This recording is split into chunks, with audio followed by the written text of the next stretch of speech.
mesma maneira que aconteceu nos dias de Ló, comia, bebia e comprovava, e vendia e plantava, e edificava. Mas no dia em que Ló saiu de Sodoma, choveu no céu fogo de enxofre e consumiu a todos. Amém? Queridos, isso aqui que eu acabei de ler fala a respeito da grande tribulação que muitos vão passar aqui na terra. Mateus, essa tribulação é para o justo ou para o ímpio? É uma pergunta simples. Essa tribulação vai ser para os ímpios, vai ser para aqueles que ficarem aqui na terra. A Bíblia vem dizer que Deus não destruiu Sodoma enquanto Ló não saiu daquela cidade. Porque Ló, ele não ia participar daquele juízo de Deus. Então Deus tira primeiro Ló daquela cidade e depois cai fogo, que destruiu aquela cidade. Falou com ele? Estou bem cansado. E ele saiu daquela cidade. E a Bíblia vem dizer que a sua esposa, ela olhou para trás e ela se tornou Esaú.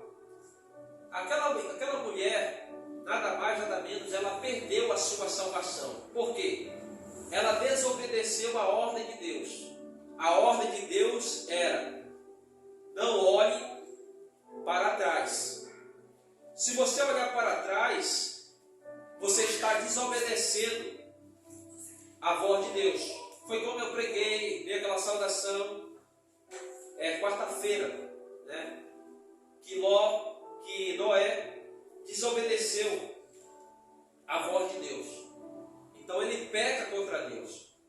Quando nós desobedecemos as ordens de Deus, nós estamos desobedecendo, pecando contra Deus.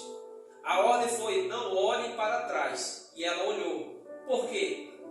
A mulher de Ló, ela simboliza o ímpio, que quer olhar sempre para trás, que quer olhar sempre para os prazeres da carne, para os desejos da carne. Mas a ordem de Deus é: não olhe para trás, vai até o final, para você não participar da tribulação. E a Bíblia vem dizer, em Salmos de número 1, a Bíblia vai dizer: bem-aventurado o varão que não anda segundo o conselho dos ímpios, nem se detém nos seus caminhos sobre pecadores, nem se assenta na roda dos escarnecedores. Antes, tem o seu prazer na lei do Senhor, e na lei do Senhor medita de dia e de noite. Fazendo assim, será como uma árvore plantada junto ao ribeiro, que na sua estação dá a sua folha. E a sua folha não vai cair. Mas não vai ser assim a vida dos ímpios. Porque a Bíblia vem dizer que Deus conhece o caminho do justo e o caminho do ímpio. E Salmos de número 1, verso 6, diz assim: porque o Senhor conhece o caminho do justo, mas o caminho do ímpio perecerá. É isso o salário do ímpio. Nós sabemos que não tem nada bom para o ímpio. Não tem nada para aqueles que vivem no mundo, vivendo os prazeres da carne, os desejos carnais. Não tem nenhuma recompensa. Mas para nós, que anda no caminho do Senhor, tem recompensa.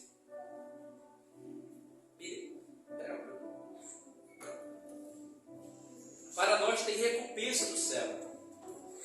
Mateus, qual é a nossa recompensa? O céu de glória. Mateus, qual é a nossa recompensa? É a vida eterna com Deus. E aqui em Lucas, Jesus ele vai alertar, Ele vai alertar o povo sobre a tribulação, o dia da agonia que vai acontecer aqui na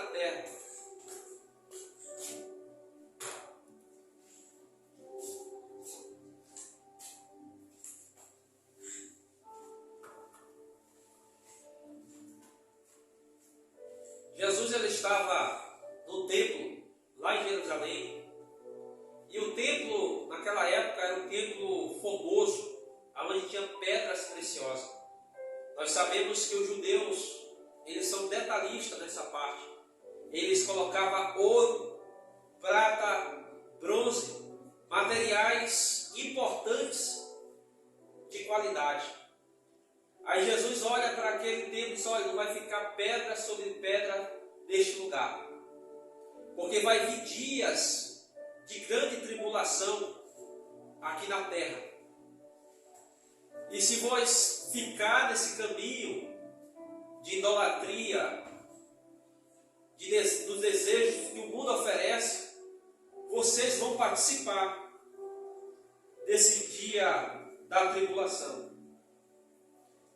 Aí, Lucas, capítulo de número 21, verso de número 8, diz assim: E disse então ele, vide, que não vos enganei, porque virão muitos em meu nome, dizendo, eu sou o Senhor, e o tempo está próximo. Não vades, portanto, por eles. Quando vides guerra, sedições, não vos assusteis, porque é necessário que aconteça, em primeiro lugar, mas não será o fim. Jesus ele estava pregando dentro do templo de Jerusalém, ensinando aquela multidão. Eu acredito que naquela ocasião tinha sacerdote, tinha fariseus, escriba, saduceus, pessoas que estudavam a Bíblia Sagrada, pessoas que estudavam o Velho Testamento, porque ainda não tinha o Novo Testamento. Aí Jesus dizia, olha, eu sou o verdadeiro Cristo, mas eu sei que quando eu ir para o Pai, vai surgir muitos falsos profetas, que dirão, eu sou o Cristo, e farão sinais e maravilhas. Aí eu te pergunto, esses sinais e maravilhas estão na direção de Deus ou na direção do inimigo? Com certeza é na direção do inimigo, porque o inimigo ele também tem poder. Nós vimos que Faraó ele tinha mágicos, tinha feiticeiro que serviam o seu reinado. E quando Moisés chegou lá, jogou uma vara que transformou em uma cobra, os magos de Faraó fizeram as mesmas coisas. Porque o inimigo também tem esse poder de fazer alguém se levantar, de curar. Mateus, por que você fala isso? Porque eu venho de uma família que trilhou e ainda trilha essa linhagem de feitiçaria, aonde eles curam, aonde eles revelam, aonde eles fazem sinais, a qual atrai as pessoas dizendo, olha, essa é uma religião que também pode levar para o céu. Mas nós sabemos que isso é uma mentira. Então Jesus ele traz essa alerta, surgirão falsos messias.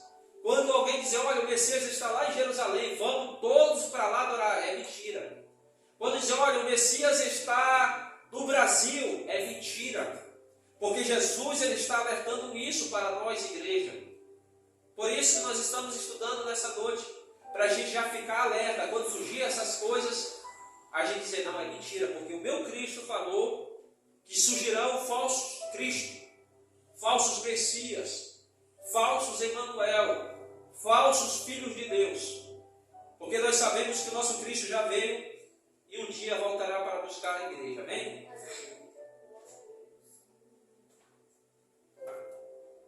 Aí a Bíblia vem dizer que nesse tempo, vai surgir guerra, terremotos, fome, pestes, que é doenças. Aí o texto vai dizer em Lucas, capítulo de número 21, verso de número 8, parte B, dizendo, mas não é o fim. Essa palavra, ela está no original, mas não é o fim. No grego está dizendo, não é o fim, vai demorar ainda. Mas a Bíblia vem dizer, queridos e amados irmãos, que é para a gente se alegrar, porque o tempo está próximo. Aí você pode me dizer no dia de hoje, Mateus, tem guerra? Tem. Mateus tem pestes, tem tudo isso que Jesus falou. E nós sabemos que ainda não é o fim. E aqui eu trago uma alerta para a igreja. Se não é o fim, se no grego está afirmando que não é o fim, não é para a gente se desleixar. Ah, Jesus não vai voltar agora. Jesus vai demorar a vir. Então eu posso curtir a minha vida. E aqui está o erro de muitas pessoas e de quem prega. Por quê? Porque a Bíblia diz que o amanhã não nos pertence. Nós podemos estar vivos aqui hoje, mas nós podemos chegar na nossa casa e dormir, e amanhã nós não nos acordarmos. E se acontecer isso, Jesus voltou para você. E Lucas, capítulo de número 21, verso de número 12, diz assim: mas antes de todas essas coisas, lançarão a mão de vós, e vós perseguirão, e entregarão-vos nas sinagogas e nas prisões, e conduzindo na presença dos reis, governadores, por amor do meu nome. Aqui também tem um alerta para as nossas vidas. Jesus nunca enganou ninguém. Nos evangelhos, a Bíblia vai dizer que Jesus, quando ele foi chamar um discípulo para se tornar um apóstolo como Mateus, a Bíblia vai dizer que ninguém se ofereceu. Jesus foi de encontro deles: olha, segue-me. Aí eles deixaram rede, deixaram seus empregos, deixaram seus afazeres para seguir o mestre. E chegou um certo dia que Pedro queria se gloriar, dizendo: Senhor, nós deixemos nosso trabalho, Senhor, nós deixemos nossa família por amor a Ti. Aí Jesus disse: olha, ninguém está aqui porque deixou pai, mãe, não. Vocês estão aqui porque eu vos escolhi vocês. Vocês não estão aqui pela vontade de vocês, porque a vontade do homem é ficar no mundo, fazendo o que a carne deseja.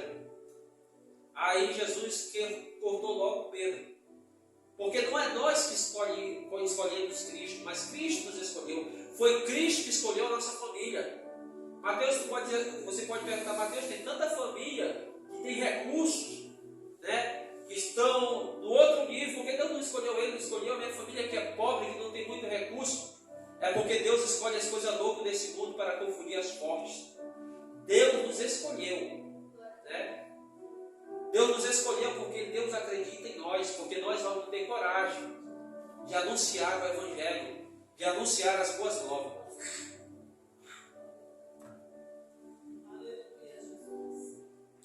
Primeiro item, né?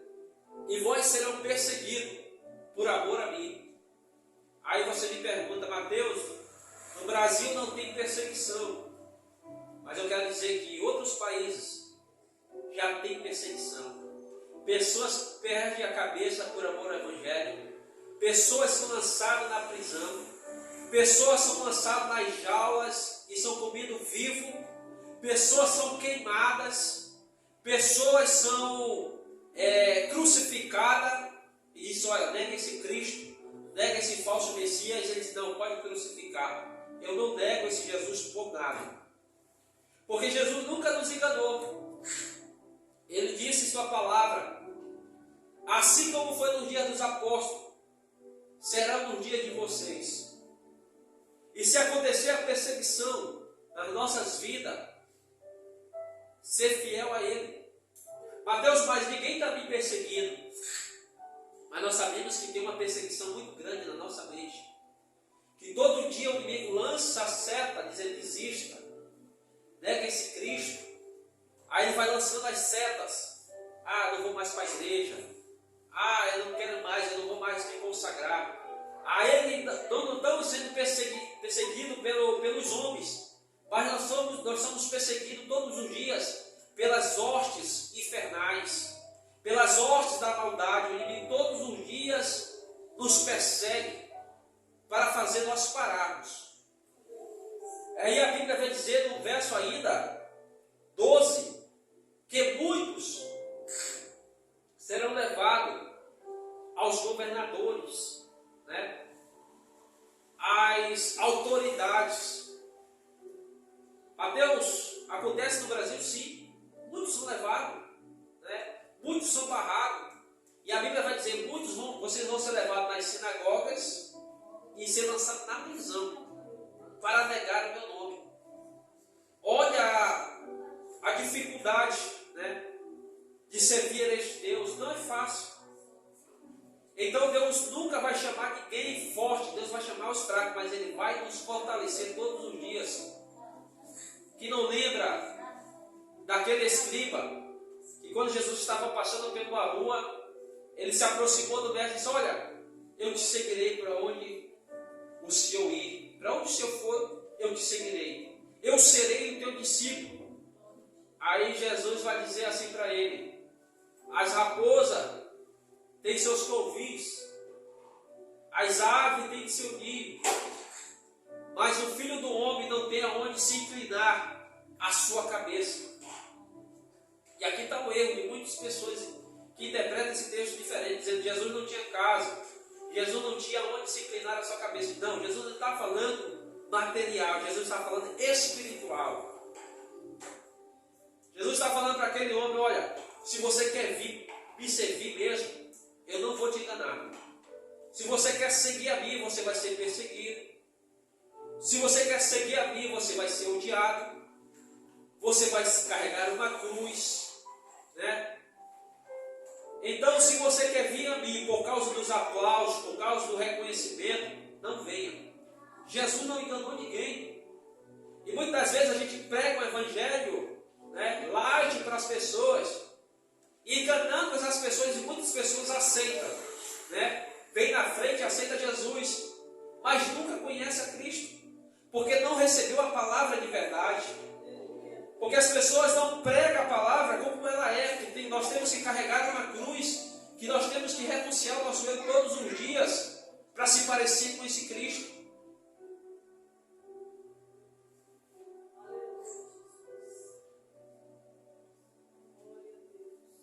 E aqui também tem um alerta no verso 12. O verso 12 é muito rico, né? Esse aqui é um devocional para a nossa vida, se a gente ler Lucas 21, é um devocional muito grande que a gente pode adquirir para nós mesmos. Aí ele vai dizer, e vós serão odiados. A Bíblia vai retratar aqui dos governadores.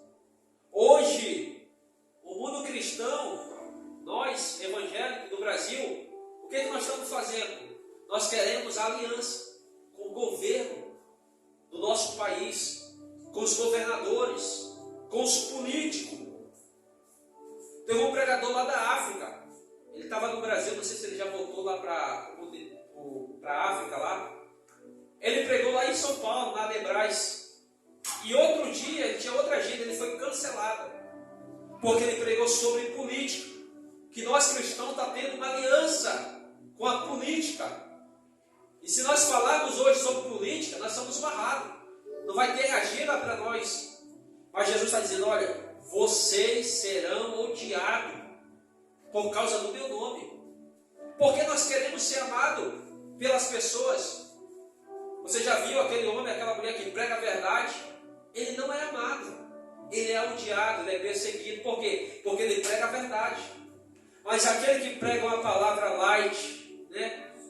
Porque hoje não tem mais pregadores como das antigas. Tem psicólogo que te ajuda, que vai dar tudo certo, que esse vendaval vai passar, que essa tempestade vai passar, e o amanhã o pão vai chegar na tua casa. Mas Jesus diz, vocês serão odiados. E aqui eu trago uma alerta para a igreja outra vez. Não sei que está em poucos números, mas o que vai estar aqui vai guardar essa palavra. Os escribas. O que é escriba, Mateus? Pessoas que escreviam, não era qualquer pessoa. Quem é escriba era mestre, que ensinava. Estava no grau de sacerdote.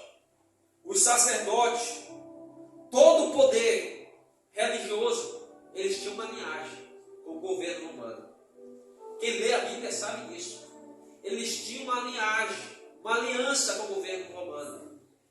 Então, se eles tinham uma aliança com o governo romano, eles eram protegidos pelos romanos. Porque naquela época quem comandava não era Israel, eram os romanos. Por isso que os escribas armaram contra Jesus com o apoio de Pilatos, que era um político naquela época. Então eles tinham aquele governo. Mas se você notar a vida de Cristo, Jesus, em momento algum, ele teve aliança com o governo. Ele só dizia, olha, dá de César o que é de César e de Deus o que é de Deus. Só isso. Mas ele não fez linhagem. Por isso que o discípulo, o povo cristão naquela época foi perseguido, foi odiado, foi apedrejado, foi crucificado, foi degolado. Por quê? Pelo poder romano. Tiago foi decapitado, Mateus foi morto à espada romana, Pedro foi crucificado, enfim. Todos os discípulos passaram pelo mártir da vida, né? Passaram pelo governo romano. Só um que não passou foi João, que morreu de velhice, porque era uma promessa de Deus.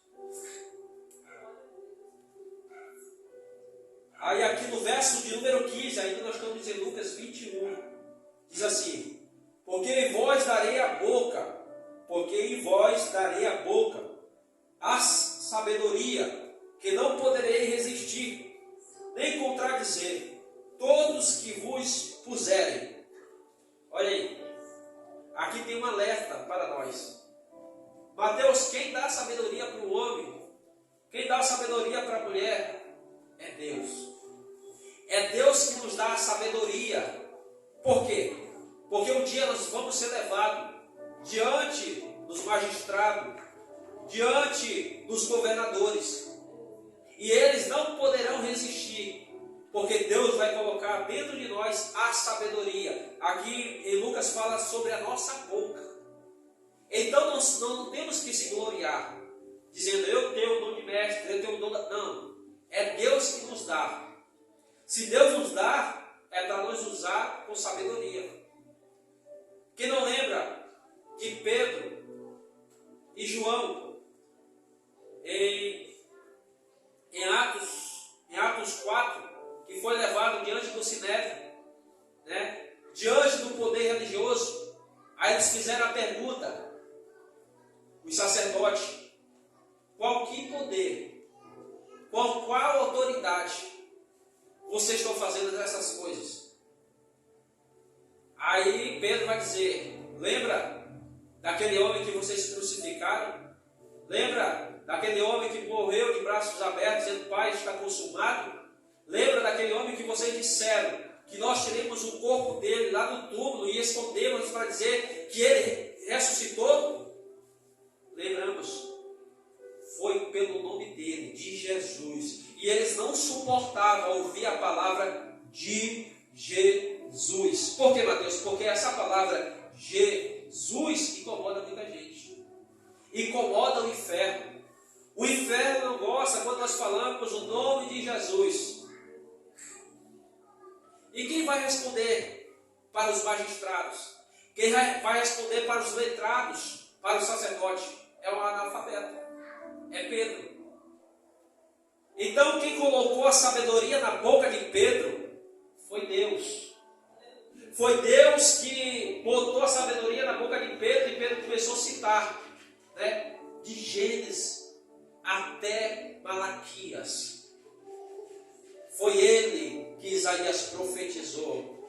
Foi ele de Gênesis 2, da semente da mulher. Foi ele.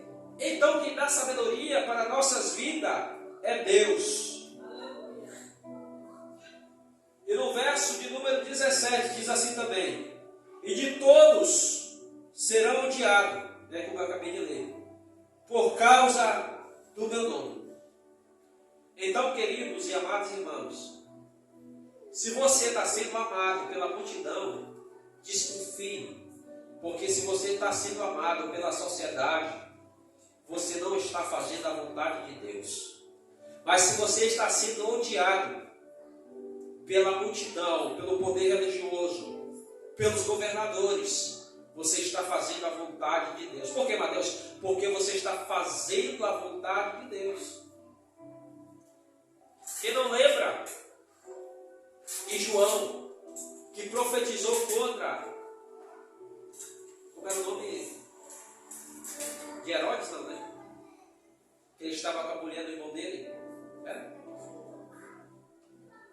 revelação que Deus dá para João: a mulher que tu tem não é tua, é do teu irmão. Aí ficou louco. Por quê? Porque ele falou a verdade. Hoje a minha geração está profetizando, dizendo assim: ó, Deus está me revelando que vai te dar uma casa nova ainda esse ano.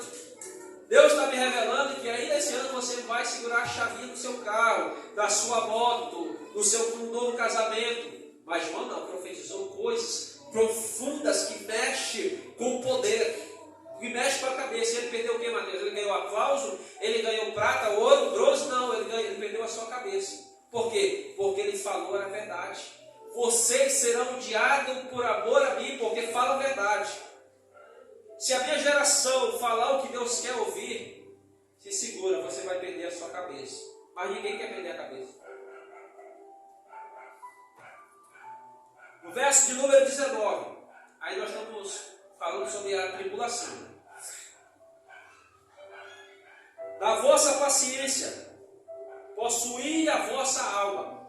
Aqui é outro devocional que Jesus está trazendo para nós, a igreja. Jesus pregou em Jerusalém um templo. Não sei se foi no domingo, foi na segunda-feira, não sei. Mas ele pregou essas palavras: teve-vos paciência. Paciência onde, Mateus? Nessa sociedade. A Bíblia está falando que nós temos que ter paciência com os ímpios. Ter paciência com eles. Se eles não aceitam, tem paciência. Não desiste, prega a verdade para eles. Porque quem vai salvar é Deus.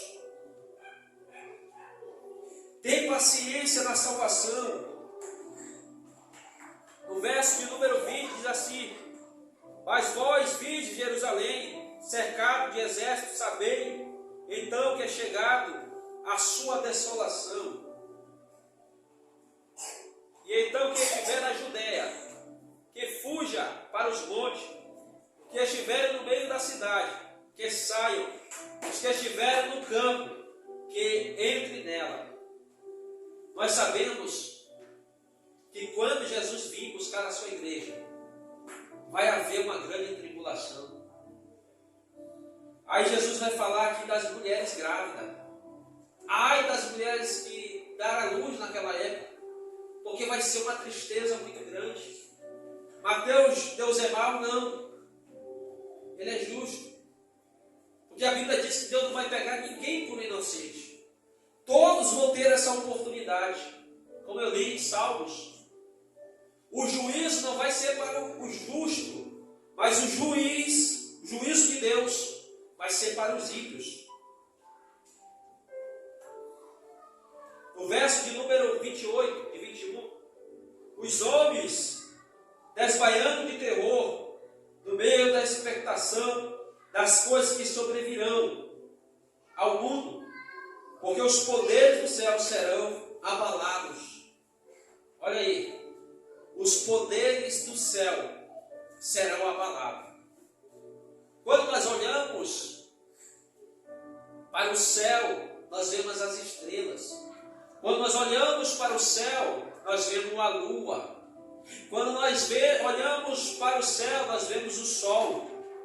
Aqui em Lucas, o doutor Lucas está dizendo que os poderes do céu serão abalados, as coisas de Deus serão abaladas. Então vai acontecer algo catastrófico, né? Acho que é essa palavra, aqui na terra. Né? Então não queira ficar aqui por amor de Deus. Verso de número 28, ora, quando essas coisas começarem a acontecer, olhai para cima, levantai as vossas cabeças, porque vossa redenção está próxima. E disse-lhe, está próximo.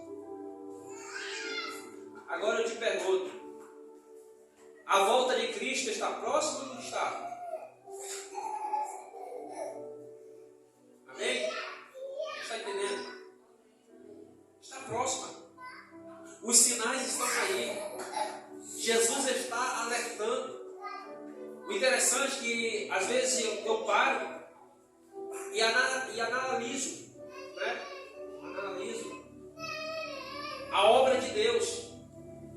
Essa obra aqui, essa igreja, quem plantou não foi o homem. Engano que foi o homem. Não, foi Deus. Se você ir lá na minha cidade, tem uma igreja. Se você entrar no bairro, em outra cidade, tem uma igreja. Então Deus plantou as igrejas no Brasil, em cada lugar, em cada estado, tem uma igreja. Tem um louco como esse dizendo: Jesus está voltando, arrependei-vos, porque o tempo está próximo. Assim como foi nos dias de Ló, comia, bebia, se deliciava das coisas da carne, assim também será a volta do Filho do Homem. Então Deus plantou as igrejas. Quem planta a igreja é Deus. Se você ir lá para a África ou lá para qualquer lugar do país ou continente, tem uma igreja, tem uma porta aberta. Só agora aqui no bairro de São Paulo, quantas igrejas não estão abertas? Pregando. Não sei se está pregando da forma que Deus quer, mas estão pregando. E a mensagem, ela é loucura, é pela loucura da mensagem que vai alcançar os ímpios. Os ímpios vão ser alcançados por a palavra de Deus. Estou finalizando. Aí Jesus lá, no templo de Jerusalém, ele começa a pregar. Uma coisa que Jesus prega é Bíblia. Uma coisa que Cristo pregou foi palavra. As pessoas paravam e elas eram confrontadas, né? Era confrontada pela palavra. Porque Jesus não passou a mão na cabeça de ninguém. Jesus pregava a verdade para as pessoas. Aí Jesus vai contar uma parábola. Jesus era perito em contar a parábola. Aí Jesus vai contar a parábola dizendo assim: olhai para a figueira, e para todas as árvores, quando já começa a brotar. E vós saber mesmo, vendo que está perto o verão. Jesus nos dá uma mensagem simples. Quando a gente planta uma árvore que ela dá fruto, ela vai começar a crescer, depois ela vai brotar e vai dar seu fruto. Você vai perceber. Aí Jesus está dizendo aqui em Lucas capítulo número 21, dizendo: quando vocês veem terremotos, guerra, fome, né? Todas essas coisas que eu citei, ficais atento, porque minha volta está próxima. Aí no verso de número 34, dizendo assim: olhai por vós, que não aconteça que o vosso coração se carregue de glutonaria e de embriaguez e dos cuidados da vida venha sobre vós, e do imprevisto aqueles dias. Queridos, Jesus aqui ele estava pregando para cristão. Jesus não estava pregando apenas para os simples, mas essa palavra é diretamente para nós. A Bíblia vai dizer: cuidai-vos. Com o que, Mateus? Com a glutonaria. Alguém pode me falar o que significa isso? Vê? A gula?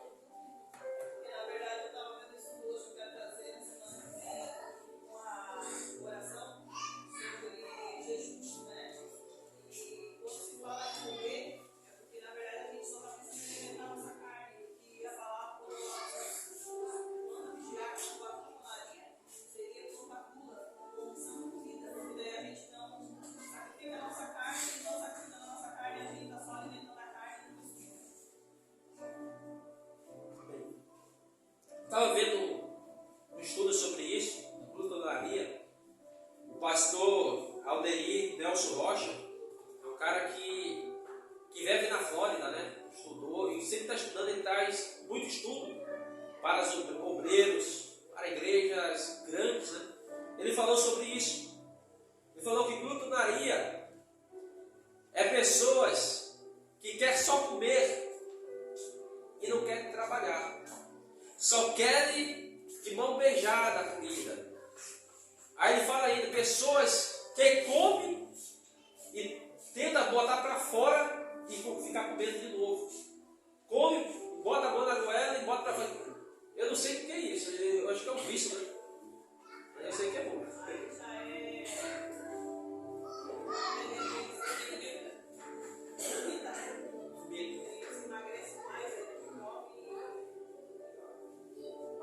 Ele falou que é um demônio. Às vezes isso tudo aí, na verdade, Mateus, ele tem várias versões dele. Isso, verdade.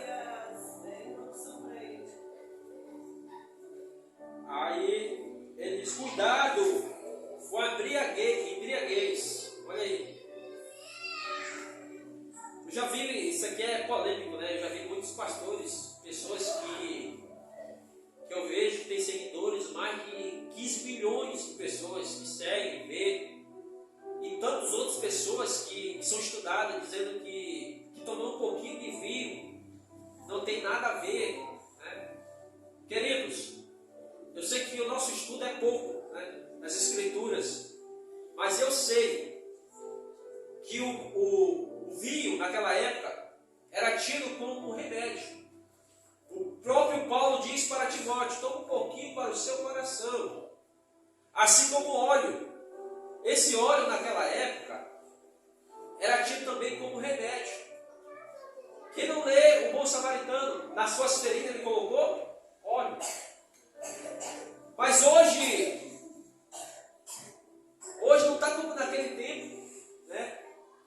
Se eu tenho uma dor no coração, eu vou passar pelo médico, ele vai passar o remédio para mim, eu vou na farmácia e comprar. Hoje tem remédios especializados para isso. Aí Jesus diz, cuidado com a embriaguez. Por quê? Porque se você abrir a Bíblia, lá em Corintos, igreja de Corintos, eles estavam ceando na casa do Senhor. Aí tem aqueles meio desviados que estavam se aproveitando da ceia. Eles pegavam o vinho e começavam a se embriagar dentro da igreja. Quando Paulo, que era pastor, soube dessa notícia, que ele estava lá em Éfeso, ele ficou bravo, dizendo, o que está acontecendo dentro da igreja? A embriaguez está tomando conta das pessoas. Aí diante dessa embriaguez, estava explodindo o pecado, né? A fornicação. Tinha obreiros lá que estavam em fornicação, com pessoas que eles eram casados e estavam mantidos ali em secreto. Mas Deus estava revelando para Paulo. Então a Bíblia, Jesus vai dizer, cuidado com a embriaguez, porque vocês podem também participar da grande tribulação. Eu conheci lá em Pitanga, lá no Paraná, tempo que eu fui para lá, em missão, eu sou missionário. Tinha um irmão lá que o inimigo era muito na vida dele. Ele era viciado em cerveja. Aí ele chamou nós para a casa dele lá, uma casa baita, uma casa, um irmão bem sucedido. Mas só que ele ainda tomava cerveja. Mas ele disse, olha irmão, essa cerveja aqui é sem álcool. Não sei se vocês já viram aquela cerveja sem álcool. Só que ela espumava. Aí o irmão disse, olha, o irmão ainda está com saudade. Aí ele disse, olha irmão, deixa isso.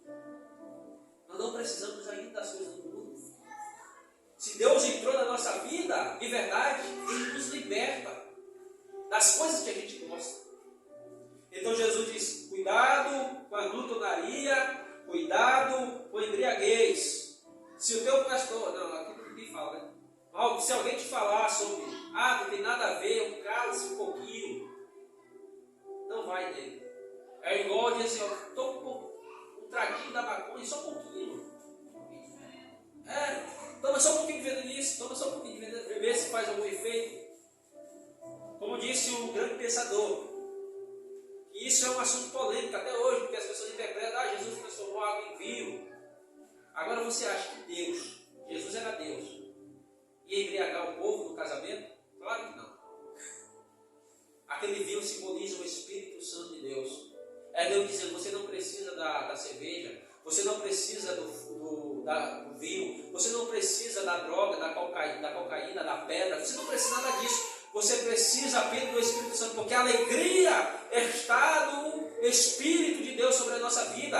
A Bíblia vem dizer, não vos embriaguei com vinho que traz contenda dentro das suas casas, mas vos enchei-vos do Espírito Santo, que traz alegria e gozo para o vosso coração. Eu sou testemunho disso.